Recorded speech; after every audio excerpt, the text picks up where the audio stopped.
And what is up, guys? Ange from the Den here, and today we will be going over my top 5 places I want to see in the Elder Scrolls 6.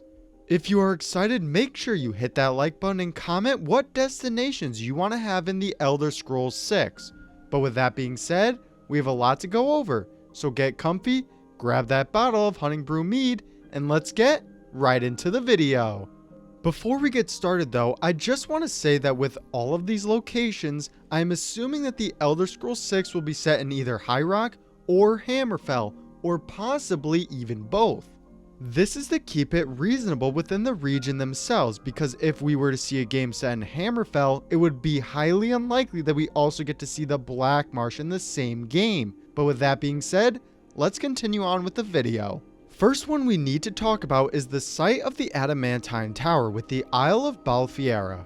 Located in the Iliac Bay, we have the site of the Adamantine Tower, the oldest known structure in Tamriel itself. It is steeped in a lot of different lore, from the Durrani to the Bretons and even the Aedra themselves. It is said that the tower was used to punish Lorkhan for tricking the other Aedra into creating Mundus, or the plane that all of the Elder Scrolls games take place in. To travel here would have plenty of quests and be very lore heavy. The catacombs underneath the tower would provide exploration that would rival that of Blackreach itself. We have no idea of what we would find in the tower because it is said that not all of the tower and the catacombs that lay below it have been explored fully. There is a lot of potential for the Isle of Balfer, and if we see a game set in either Hrock or Hammerfell, then there is a high chance that it will play a big role in the Elder Scrolls 6. Next one up is a place that is steeped in pirating and thieving. Located off the coast of Hammerfell, we have the island of StrosMaai. Even though this is not a main location in Hammerfell, the history surrounding it makes it highly likely that we would see it in-game. The former capital of the province has a lot going for it that makes it so unique. For one thing, it is an island right off of the mainland, which makes it even more likely. It also would be a great way to add boats as a way for traversing the area, just like horses are on land. This would give the player an incentive to using boats in a different way instead of just a fast travel point. It would definitely be interesting to see. There is also one major city on the island with Port Hunding, this one being split up by large ravines that keep the palace from the main city. Most of the environment is sand dunes with a mountain range towards the western side of the island. One of the more diverse islands we have seen in an Elder Scrolls game, and it wouldn't even be the first time that we have visited this location, so there would definitely be plenty of Easter eggs. It would for sure be an interesting place to travel to, and hopefully we see it in the Elder Scrolls 6. At our number 3 spot, we have one of the most unique Daedric realms in the Elder Scrolls universe with Sanguine's Realms of Revelry. I'm assuming that we will be getting to see at least one Daedric realm in a major way for the Elder Scrolls 6, and hopefully we get to see the Realms of Revelry. If you have no idea what these are, they are basically an endless party spot where most of the time the guests never get to leave. These are not just some ordinary parties though, they are considered to be some of the best parties in Mundus and Oblivion alike. With all manner of things going on like dancing, arena fights, bardic concerts, drinking, and the list goes on. The myriad realms of revelry themselves are made up of over 100,000 different pocket realms, all governed by Sanguine. But in reality, he really just lets the people run wild and do whatever they want to do. This alone gives way to great diversity we could see because it could be anything. Not only that, the pocket realms are designed to meet the needs of whoever is visiting, and this really throws in with how Sanguine is as a prince. The Dragonborn visited one of these realms in the quest A Night to Remember and was fitted with a feast for the player to invoke them to stay.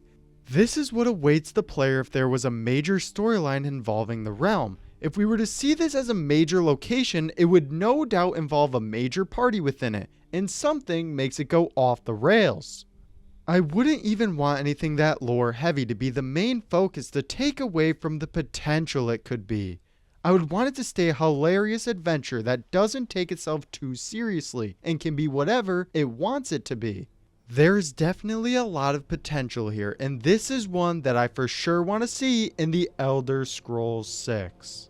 Coming in at our number 2 spot, we have the mysterious island of Artaeum. Home to the Psijic Order, the island of Artaeum is a very unique location, and one that has a lot of potential to be featured in the next game.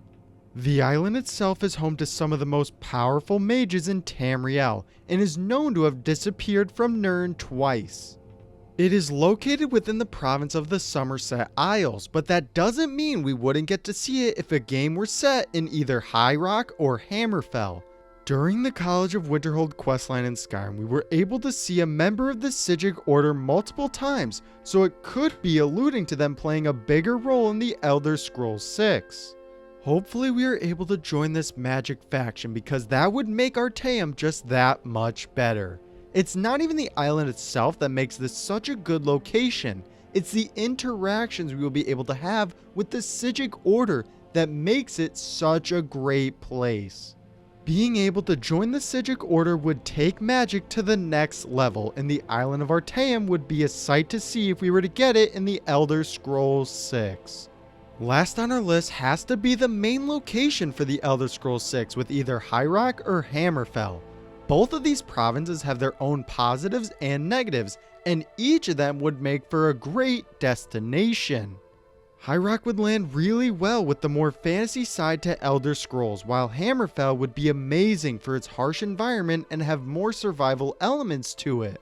Hrock does have a really diverse environment with all sorts of regions of badlands, grassy plains, rolling hills, and deep forests. While Hammerfell, on the other hand, is known to be a very contrasting region with a lot of desert areas, rocky mountains, and plenty of coastal lands.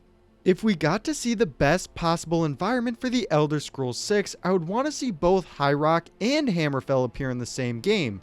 This is likely not going to happen though, but both of these provinces can stand really well on their own. Locations are the building blocks for every Elder Scrolls game. If you don't have a unique one with interesting stories and a diverse environment, everything else in the game just suffers from it. Each of these 5 different locations brings something different to the table, and I imagine we will be seeing more than one of these appear for the Elder Scrolls 6. Hopefully Bethesda really takes their time with crafting an interesting world for the game, and if so, the Elder Scrolls 6 will be that much better. But that is all for me now though, guys. If you enjoyed the video, make sure to leave a like and subscribe. Comment any videos you want to see in the future, and I'll see you all next time.